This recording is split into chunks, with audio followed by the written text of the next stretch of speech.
வரும் பொடி நடையாக அமெரிக்காவை வலம் வருவோம்.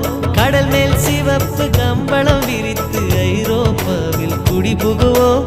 நம் காதலை கவி பாடவே ஷெல்லியின் பைரனின் கல்லறை தோக்கத்தை கலைத்திடுவோம்.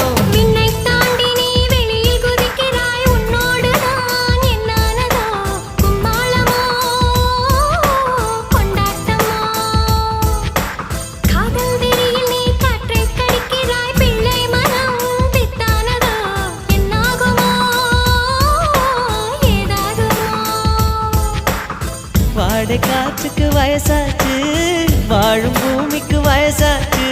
கொடியுகம் போனால் என்ன, காதலுக்கு எப்போதும் வயசாகாது.